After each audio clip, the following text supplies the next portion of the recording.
The second Julia walked out the front door, pulling her designer suitcase behind her like she was heading to a five-star resort, I knew exactly what I needed to do next. She stopped at the doorway and turned around, wearing that polished smile she saved for social media. It was the same smile she used in her posts when she tried to convince her followers to buy overpriced fitness powder and pretend it was a life-changing miracle. She spoke like she was reading lines from a script. She said she would send someone to pick up the rest of her things. She said her lawyer would contact me about the house. While she talked, she adjusted her yoga pants, the kind that cost more than a lot of people's rent. I did not cry. I did not beg. I did not even blink. I just measured the moment like a man reading a clock. Julia expected a reaction. She wanted tears. She wanted me to fall apart, so she could tell herself she had won. She wanted to walk away feeling powerful. Instead, I gave her calm. I told her to take her time. I told her I was not going anywhere. She tilted her head like she was confused. Her eyes searched my face, waiting for me to crack. But I was already 3 moves ahead. For 12 years, the nice husband act had worked. It kept the peace. It kept the marriage running even when it was not healthy. It made Julia comfortable. It made her careless. It made her believe I was harmless. That version of me had done its job. Now it was time for something else. My name is Nick Tarrant. Years ago, I was a professional boxer. Later, I discovered I had a talent for building smart home security systems. That sounds like a strange change, but it made sense for me. Boxing taught me patience. It taught me how to watch small details. It taught me timing. It taught me how to stay calm when someone tried to hurt me. Those skills are not only useful in a ring. They are useful in a quiet suburban war, too. Julia thought she was clever. She believed she could sneak around without me noticing. Her affair partner was Blake Jensen, a loud gym owner with a shiny life. He drove his Tesla through town like he wanted strangers to clap for him. Everything about him looked like he was trying out for a reality show. Julia assumed I was too busy with wires, sensors, and software to notice her behavior. She was wrong. The signs had been there for months. Late-night texting sessions that stopped the moment I walked into a room. Sudden interest in intense fitness training, far beyond what she ever cared about before. New lingerie that never showed up in our bedroom. More time at the gym and less time at home, always with a reason ready. And then there were the people around her. Her sister Erica started visiting more often, and she asked sharp questions about my finances. She pretended it was curiosity, but it felt like an interview. Julia's friends Paige and Lacey came over for their wine nights. They whispered in the kitchen, and their conversation always died when I entered the room. Their eyes did that guilty flicker people do when they are hiding something. Julia's phone became locked with a password, even though she had left it lying around for years like it was nothing. All of that told me something was happening. But the real proof came 3 weeks ago. Julia was making her morning smoothie. Her smartwatch lit up with a message. She must have forgotten I was behind her. I saw the text before she could hide her wrist. It said, "Can't wait to see you tonight. Your husband still clueless?" Then another message popped up from Blake. He said something that made my jaw tighten. Poor guy has no idea what he's missing. You're incredible. That was the moment I stopped guessing. That was the moment I started building my case. I documented everything. Screenshots, dates, times, location data. And I had an advantage Julia never considered. The smart home system in our house was designed by me. I installed it. I maintained it. I controlled the network. Every connected device in that house, cameras, door sensors, app logins, location settings, even some shared accounts, ran through systems I understood better than anyone. Julia did not know that her digital life was leaving a trail behind her like footprints in wet cement. The night before she left, I found a hidden folder on her tablet. Inside were hotel receipts from the downtown Marriott. Inside were gym selfies that were clearly meant for someone special, not for her general audience. Inside was the photo that made my hands shake. Julia and Blake in my bedroom. On the sheets I bought for our anniversary. At least she made the bed afterward. I guess she did not want to wrinkle the expensive Egyptian cotton I paid for. That same night, my mother called. Her voice has always sounded rough, like gravel, and her timing is always sharp. She said Julia finally left, like it was something she expected. I asked how she knew. Mom said Erica posted something vague online about supporting family through hard transitions. Erica has never been good at keeping secrets. Mom laughed, but it was not a happy laugh. She said she was surprised it took this long. She said Julia had been searching for an upgrade since the day we got married. I thanked Mom for her support, even though her support came wrapped in harsh truth. Mom told me I would be fine. She told me I was tougher than I acted. Then she reminded me of a story from school. A kid named Tommy Brennan stole my lunch money for 3 weeks straight. I remembered. I did not fight him right away. I waited. I watched. I learned his habits. Then I cornered him behind the school with his own stolen money and a list of every kid he bullied. By the end of that talk, Tommy returned what he stole and apologized to everyone. Mom told me I was going to need that same mindset again. She was right, like always. The next morning, I sat in the kitchen with coffee. I drank from the mug Julia gave me last Christmas. It said the world's okayest husband. I stared at the words and felt something cold settle in my chest. Then I reviewed my options.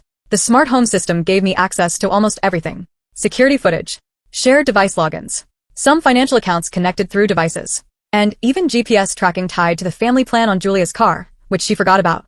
My phone buzzed. It was a message from my best friend Ron. Ron owns Murphy's Sports Bar downtown. We have been friends since high school. Back then, I fought for money. Ron talked his way out of trouble using charm and jokes. Ron had seen me train for fights. He watched me study opponents until I knew their weak points better than they did. Ron wrote that he heard Julia was making interesting new friends. He asked if I was doing okay. I wrote back that I was still breathing and not in jail, so I was doing fantastic. Ron understood what that meant. He asked if I needed anything. I told him to keep his ears open. Our town loves gossip. Ron said he would. That morning, I dug deeper into Julia's online life. She had 43,000 followers, all buying her story about authentic fitness and wellness. She promoted clean living, honest living, strong living. The irony almost made me laugh. She partnered with Blake's gym, Apex Fitness. She taught wellness workshops that were basically excuses to show off expensive workout clothes and pose for attention. She sold authenticity while lying to everyone who mattered. Around noon, my business partner Dave called. His voice sounded tight. He told me Julia stopped by the office. I asked why. Dave said she asked about client contracts, especially the Morrison account. She claimed she was worried about irregular billing. The Morrison account was our biggest client, a luxury housing development. I installed smart systems in over 200 homes for them. The work was clean and documented. Every invoice matched. Every expense was tracked. So Julia asking about billing was not about concern. It was about leverage. I asked Dave what he told her. Dave said he told her nothing, but he also said something important. Julia seemed to know more about our internal process than she should. That made my mind sharpen. Julia never cared about my work before. She only complained I worked too much. So someone had been feeding her information. I told Dave not to worry. I told him Julia was fishing, and she had nothing. Dave suggested we tighten security, anyway. I told him I was already doing it. After the call, I pulled up security footage from our home office. There it was. 3 weeks ago, while I was at a client meeting, Erica sat at my desk. Erica was supposed to be helping organize filing. She works as a tech consultant and always acts like she is smarter than everyone in the room. The footage showed her taking photos of documents with her phone. So that was the truth. This betrayal was not only Julia cheating. It was a coordinated attempt to destroy my business and take everything. My phone rang. Julia. She did not greet me. She jumped straight to business. She said we needed to discuss finances. Then she said she moved most of our savings into a separate account for safekeeping. I asked safekeeping from what? She said for me doing something stupid in anger. She claimed she knew how I got when I was upset. That almost made me laugh out loud. In 12 years, I never yelled at her. I never threw anything. I never slammed a door. But in her story, I was the dangerous one. I asked which account. She said the vacation fund, and she claimed she would make sure I had enough for my immediate needs. The vacation fund. That account was supposed to hold $47,000. I contributed for 2 years to save for a Europe trip she wanted. I told her it was considerate. She said she was not trying to be cruel. She said separation was better while we worked out details. I agreed. Separation was definitely the way to go.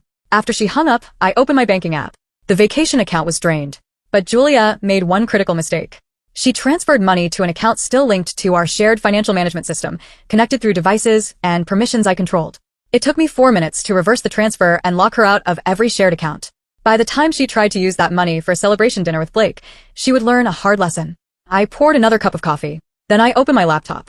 Time to start phase 1 of what I privately called the Julia Project. First step, reconnaissance. Blake Jensen's social media was even worse than I expected. Endless photos of expensive cars. Screenshots of gym success stories. Selfies showing off a steroid-inflated body. The man had the subtlety of a flashing sign. The most important detail came quickly. Blake was married. His wife, Amanda, appeared in older photos. Recent posts had none of her. I dug further. Amanda Jensen worked as a nurse at Mercy General.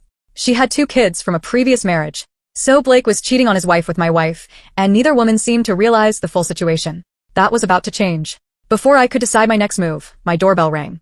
I checked the security camera. Erica stood on my porch holding a flash drive. I opened the door, but did not invite her in. I greeted her like she was a stranger. Erica said we needed to talk, and she had something I needed to see. She looked nervous, which was rare for her. Erica always acted confident. She was the educated sister, the one with a career. Julia focused her energy on building a lifestyle and finding people to support it. I told Erica I was listening. Erica said, not outside. I hesitated, then let her in. She sat on my couch, the same couch Julia used during her wine nights like she owned the world. Erica fidgeted with the flash drive. She said she knew about Julia and Blake. I congratulated her and told her she was about 3 months behind me. Her eyes widened. She asked if I knew. I reminded her I build security systems for a living. Asked if she truly believed I would miss my own wife sneaking around. Then Erica asked why I did not stop it. I told her I was gathering evidence. Then I added something sharp. I told her she should understand that, since she had been helping Julia gather evidence against me. The color drained from her face. She tried to deny it. So I gave her a date and time. 3 weeks ago, Tuesday afternoon, she was in my office photographing client files while I was away. I asked if she wanted me to pull up the footage. Her confidence cracked. She said Julia told her I was hiding assets and planning to leave Julia with nothing. Erica said Julia was scared. I answered that Julia was scared enough to empty accounts and move in with her boyfriend. Erica said she was protecting her sister. I corrected her. I told her she was helping her sister commit corporate spying. Erica held up the flash drive. She said it contained copies of everything she found: financial records, client information, personal documents. She said Julia wanted her to give it to Julia's lawyer, but Erica thought I should see it first. How generous, I said. Then Erica revealed more. She said Julia planned this for months. Julia already filed early divorce paperwork. And Julia planned to accuse me of emotional abuse and financial control. I watched Erica like I used to watch fighters before a match. Her fear was real. But it was not only fear of me. She wanted something. I asked what she wanted. Erica said she wanted a deal. There it was. She offered to testify that Julia asked her to spy on me. She offered to admit the information was gathered illegally and could not be used in court. In exchange, she wanted a piece of my business. I stared at her. She wanted to be rewarded for helping my wife try to ruin me. Erica called it a mutually beneficial arrangement. She claimed she understood technology and business law. She claimed she needed a new career path. Her audacity almost impressed me. I took the flash drive and told her I would think about it. Erica warned me not to wait too long. Julia was meeting her lawyer the next morning. After Erica left, I plugged in the flash drive and reviewed it. Erica was not lying. The files were detailed. Financial records, client contracts, copies of emails I believed were private. Julia was thorough. But Julia made a fatal mistake. In her hunger to find proof against me, she documented her own illegal behavior. Screenshots of accounts, copies of confidential client data, recorded calls between her and Blake discussing plans to take everything from me. I leaned back and smiled for the first time in weeks. Julia believed she was playing chess. But she had been playing a simpler game. Now it was time to show her the difference. The next morning, I woke up with the calm clarity that comes when you have a plan. Julia always underestimated me. To her, I was the quiet husband who fixed her computer and nodded politely while she complained.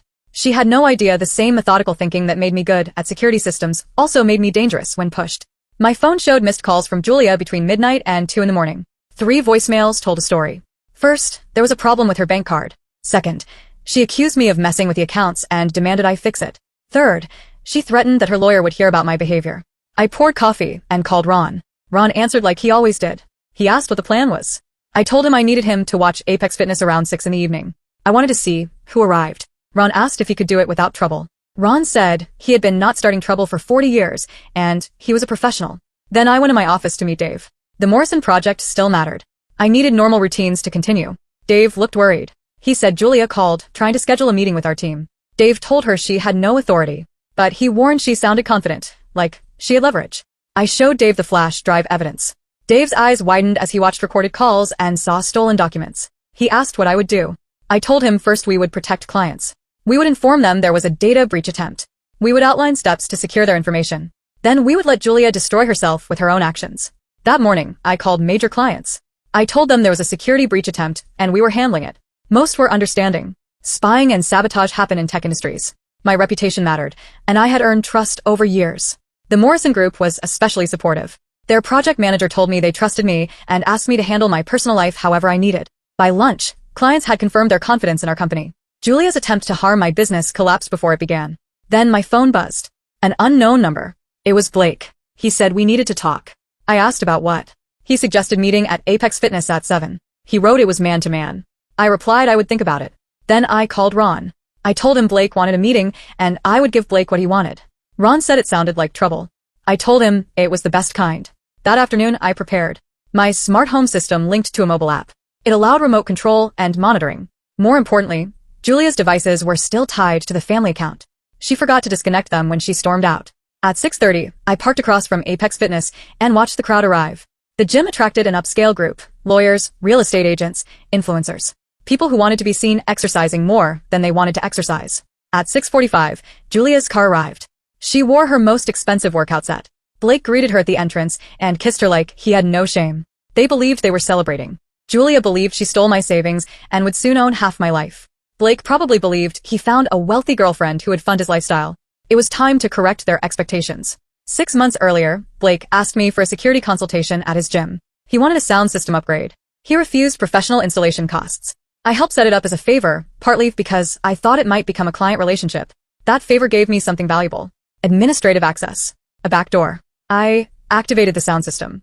Blake and Julia sat at the juice bar, toasting with protein shakes, when their private conversation suddenly broadcast through every speaker. Julia's voice filled the gym. She said she could not believe how easy it was.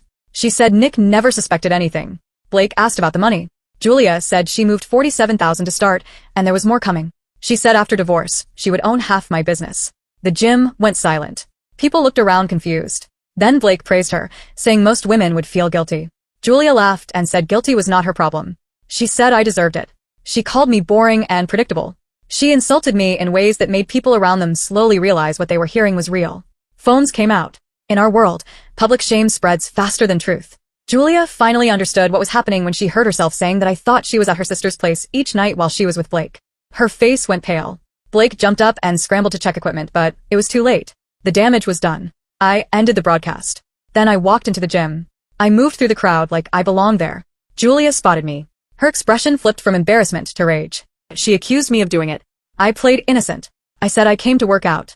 I looked around and asked if something was wrong. Blake stepped between us, puffing himself up like a bird trying to look bigger. He demanded we talk outside. I told him we were talking just fine right there. Then I pulled out my phone and showed Julia the banking app. I told her to check her account balance. She grabbed her phone, and I watched her face change as she realized the money was gone. She claimed I could not do that. She called it our money. I corrected her. It was my money, protected by a court order. In truth, I filed paperwork days earlier because I predicted she would try something like this. Blake accused me of theft. I told him it was marriage. Shared property laws work both ways. Julia moved money, without my consent. I moved it back. I looked at the crowd and asked if Blake thought I had no right to protect my finances. Blake said I was humiliating Julia. I told him I was not. They humiliated themselves. I simply made sure everyone heard it. Julia cried angry tears. She threatened I would regret it. She claimed her lawyer would destroy me. I asked with what? Illegally stolen evidence. Recorded conversations proving corporate spying. I added that I had recordings too, including one where Julia and Erica discussed planting fake evidence in my office. That froze her. She did not know I knew about Erica's role. She called me a liar. So I told her Erica visited me yesterday, with a flash drive full of everything. I said Julia documented her crimes beautifully. The crowd loved it. Suburban crowds love watching someone else's life fall apart. I walked out. I left them in front of witnesses who were already posting clips online. Julia's carefully built influencer image cracked in real time. Ron waited outside in the parking lot, leaning on his truck with a grin. He said it was better than cable. I told him phase 1 was done. Ron asked about phase 2. I looked back through the glass. Blake argued with staff. Julia sat with her head in her hands. I said phase 2 was when things became interesting. Then my phone buzzed. Erica, we need to talk now. I told Ron phase 2 just moved up. When I got home, Erica was in my driveway, pacing beside her silver Audi. She wore jeans and a hoodie, which somehow made her look more dangerous than when she wore business clothes. She complained I could not have handled the gym scene quietly. I greeted her calmly. She said half the town saw it. She said Julia cried for 2 hours. I said Julia should have thought about that before trying to rob me and betray me publicly. I unlocked my front door and walked inside. I did not invite Erica in. She followed anyway, which told me she was desperate. She insisted we had a deal. I corrected her. She made an offer. I never accepted. She pointed out I took the flash drive. I told her I took evidence of crimes against me. That did not make us partners. Erica sat on the couch without permission and pulled out her phone. She said last night was only the opening. Then she showed me a live video call with Julia. Julia looked wrecked. Smudged makeup. Red eyes. Messy hair. Erica told Julia to speak. Julia said we needed to talk. I reminded her we talked at the gym. Julia said it was bigger than I thought. She said Erica documented more than financial records. Erica smiled and said she had my browsing history, emails, and even camera footage inside the house. Then Erica dropped a new bomb. She said Julia installed cameras in the bedroom 6 months ago. My stomach tightened. I kept my face calm. I said that was illegal surveillance. Erica argued it was community property, which was her usual way of twisting law into a weapon. Erica claimed Julia gathered evidence for divorce. She suggested she had material to embarrass me. She mentioned old girlfriends, private habits, and implied secrets. She was testing me. She expected fear. But the truth was simple.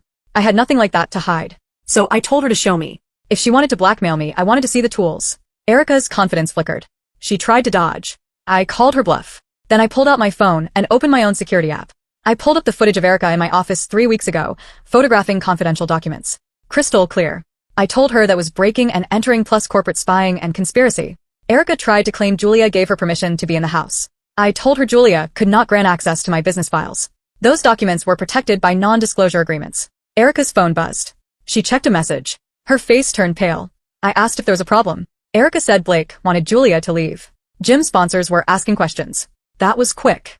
Blake's business lived on reputation. Public scandal is poison to a brand. Erica then tried another angle. She said Julia needed a place to stay, and the house was half hers. I told her Julia chose to leave. Erica warned Julia could accuse me of emotional abuse. I listed my evidence. Footage of her packing, bank records, recordings of plans to frame me. Erica grew quiet, thinking. Then she proposed a truce. She wanted me to pay Julia enough money to start over elsewhere, maybe another city. In exchange, Julia would sign papers and disappear. Erica wanted to return to her life like nothing happened.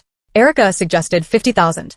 I told her it was a lot for someone who tried to steal everything. Erica argued it was less than legal war costs. She was right about that. Divorce fights can drain years and money, but paying Julia off felt like letting her escape. I said I would think. Erica warned again that Julia met her lawyer the next morning. If Julia chose to go nuclear, peaceful resolution would close. After Erica left, I sat alone and considered.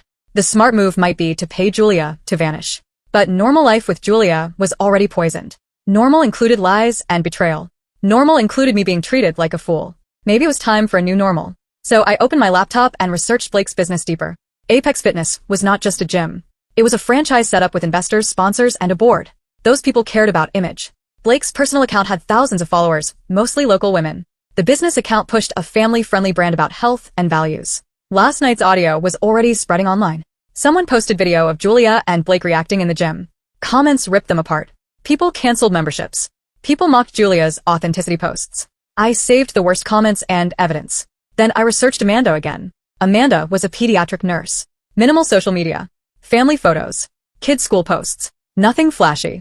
She looked like someone who deserved the truth. So I found her work email through the hospital directory. I wrote her a message explaining I was Nick and I had information about her husband. I attached audio from the gym, the clearest clip of Blake and Julia discussing the affair.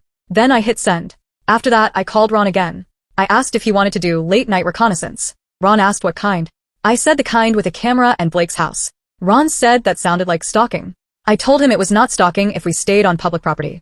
I wanted to document Blake's reaction after Amanda learned the truth. Ron paused. He asked if this was bigger than just a cheating wife. I said yes. I wanted consequences to be real. Ron agreed, but only if we did it smart. No trespassing. No damage. No direct confrontation. I agreed. We met at Ron's bar to plan. Blake lived in an upscale neighborhood in a house too expensive for his lifestyle unless someone else helped pay. Either his gym income was higher than it looked, or Amanda's salary carried more weight than Blake admitted. Ron asked my endgame. I said public accountability. Blake and Julia tried to destroy my life. I wanted them to understand the cost. Ron warned there was no going back. He said once you choose this road, you become someone else. I said maybe that was not a bad thing. We parked across from Blake's house and waited. Amanda's practical car sat in the driveway. Blake's Tesla was not there. Near midnight, lights shifted. Amanda moved around inside. Then suddenly every light in the house turned on. I said she got the email. Minutes later, Blake's Tesla arrived. Blake moved fast like a man walking into danger. He did not reach the door before Amanda stormed out, still in scrubs, holding her phone like a weapon. Even from across the street, we heard her voice. She said 18 months. 18 months of lies. Blake tried to hug her. She shoved him away. Amanda called him out for laughing about her working double shifts while he paid for affairs and hotel rooms. Ron recorded. Amanda threw something at Blake. It looked like a ring. She told him to find somewhere else to sleep and find a lawyer. She slammed the door and shut off the porch light. Blake stood alone. The door locked. He knocked, pounded, then gave up. Ron asked where Blake would go. I said probably to Julia, except Julia had nowhere either. We followed Blake at a distance. He stopped at hotels, likely checking prices, then left. Finally, he parked at a 24-hour diner and sat in his car on the phone. I guessed he called Julia. Ron asked what now. I said now we go home and wait for their next move. Then we make ours. Driving home, I felt something I had not felt in months. Anticipation. The game was not ending. It was starting. The next morning, my phone blew up. 17 missed calls. Dozens of texts. Everyone wanted gossip. Many messages supported me. Neighbors said they always distrusted Julia. Clients told me to focus and not let it affect work. Even my old boxing coach sent a message saying I landed punches without throwing one. 3 messages mattered most. Julia said we need to talk, and this went too far. Erica said her offer expired at noon. An unknown number said it was Amanda Jensen, and she wanted to meet. I called Amanda first. Her voice sounded exhausted but solid. She thanked me for sending the recordings, even though she hated how she learned. She apologized. I learned my truth the same way. She said better late than never. She asked what she could do. I asked what she needed. Amanda said she wanted Blake to face real consequences. Not just losing his marriage. She said Blake used their joint business account to pay for the affair, hotels, dinners, gifts. She said she had records. That was useful. In our state, adultery still mattered in fault divorces, and financial betrayal could affect settlements. I asked if she would document everything. She said she already started and had statements for 8 months. She said Blake spent over $12,000 on his girlfriend while Amanda worked overtime. I told her we could help each other. We planned to meet at Ron's bar that afternoon. Amanda had financial evidence. I had recordings and digital proof. Together, we could paint a clear picture of Blake and Julia. After that, I called my lawyer, David Chun. He handled my business contracts for years. He was discreet and ruthless when needed. David said he heard about the gym incident. He asked if I was okay. I said I was fine but needed to speed up divorce proceedings. David said Julia filed a motion for temporary support and exclusive use of the home. She also claimed I was financially abusive and emotionally unstable. They wanted a restraining order. I laughed at the irony. Julia tried to steal money and commit corporate spying, but she called me unstable. David warned family court judges often assume everyone is messy. I told him we would give facts. I explained Erica's flash drive, the recordings, and Amanda's evidence. David listened and said it was strong. He said if we proved Julia committed crimes during marriage, it could affect everything: property division, support, credibility. He said we might get an emergency hearing soon if Julia pushed for the restraining order. I told him perfect. David warned me to be careful, not to do anything that looked like harassment. He said let evidence speak. I agreed. Then I checked Julia's social media. She was losing followers fast. Comments attacked her. Sponsors backed away. Companies suspended her discount codes and partnerships. Her income collapsed in real time. Then my doorbell rang. It was Erica again, dressed professional, suit and briefcase, checking her watch like she was on schedule. I opened the door, but did not invite her in. I noted she had 15 minutes until her noon deadline. Erica said she had a final offer. She offered $25,000. Julia would sign a no-contest divorce agreement and leave the state. Erica promised I would never see them again. I countered. I said Julia faces criminal charges for corporate spying. Erica faces charges for breaking and entering. And I keep my money. Erica's mask slipped. She warned Julia was desperate, and desperate people do dangerous things. I asked if that was a threat. Erica called it a prediction. She said Julia planned to contact my clients and neighbors. Julia would claim I was abusive and unstable.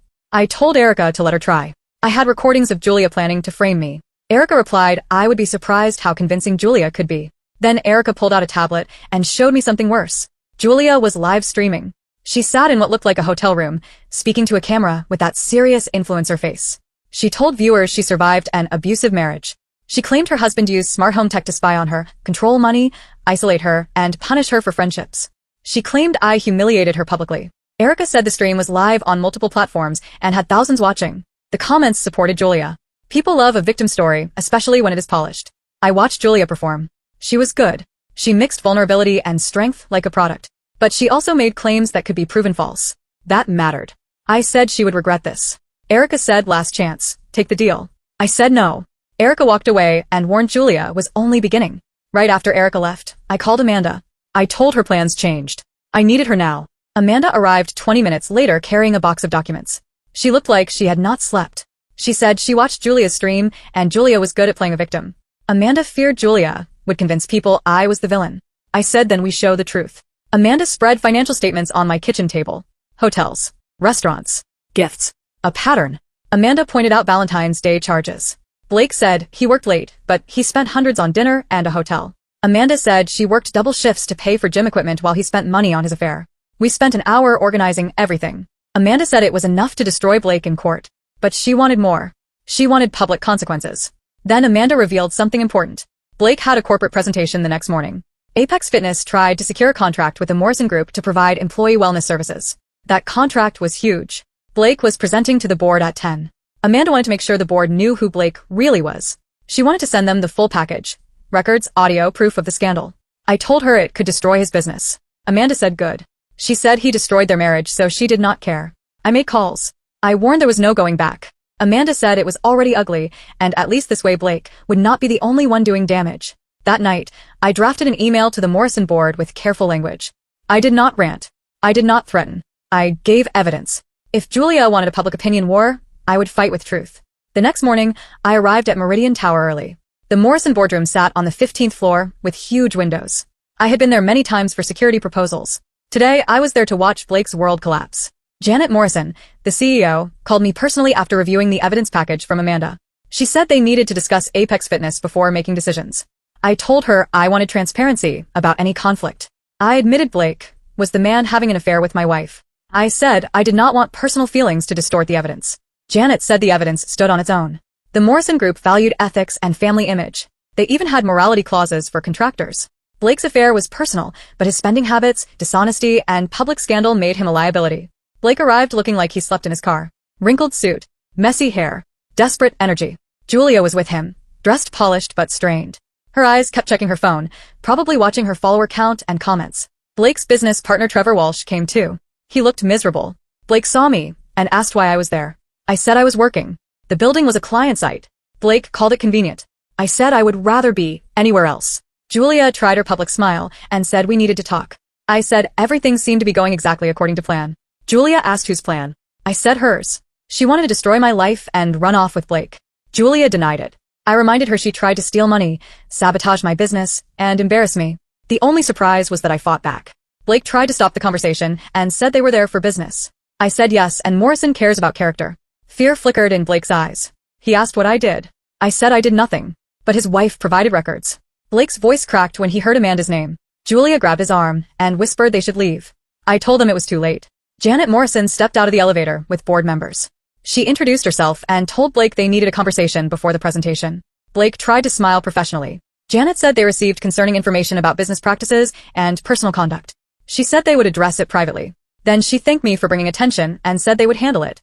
As they walked away, Julia hissed at Blake that it was my revenge. But it was too late. They already decided before Blake arrived. I left and called Amanda. Amanda asked how it went. I told her Blake walked into the most humiliating meeting of his life. Amanda said he deserved it. She said she would meet her divorce attorney and get a strong settlement. She said Blake could find somewhere else to live. She was done. After that, I returned to actual work. Dave asked how I was holding up. He said clients still trusted us. Morrison even said my integrity during crisis increased their confidence. But Dave warned Julia tried calling smaller clients to plant doubt about our security. She had not succeeded, but she was persistent. I checked Julia's social media again. Her live stream had huge views, and she gained new followers. Some believed her story. But as details leaked, some people started questioning. Then my phone buzzed. Trevor Walsh wanted to talk. I called Trevor. He apologized. He said he did not know Blake was involved with my wife. He asked how much damage control he needed. He said Apex Fitness was his livelihood too, and Blake's scandal was destroying the business. I told him that was between him and Blake. Trevor said the Morrison contract was worth $200,000 a year. Without it, staff layoffs were coming. He said employees did not deserve to suffer because Blake cheated. Trevor then proposed buying Blake out of the gym, removing him from the company. He wanted a statement from me saying my issue was Blake personally, not the gym under new management. I agreed, but I demanded something. Blake must sign a non-disclosure agreement about Julia and me. No interviews. No stories. No public trashing. Trevor agreed and said he would also ensure Blake stayed away from Julia. After the call, I felt a different kind of satisfaction. Not only revenge, but control and cleanup. Then Julia called again. She said we needed to meet face to face, just us. I asked why. She said this went too far, and innocent people got hurt. Blake's staff, Amanda's kids, people caught in our mess. I reminded her I was innocent too. She wanted to meet at Murphy's bar, neutral territory. I agreed because Ron would be there, and it meant a witness. I arrived. Murphy's was dark wood, neon signs, and fried food smells. Ron polished glasses and pretended not to listen. Julia sat in a booth with coffee she did not touch. She looked smaller than before, worn down. I sat and told her she looked terrible. She said revenge looked good on me. I told her it was consequences.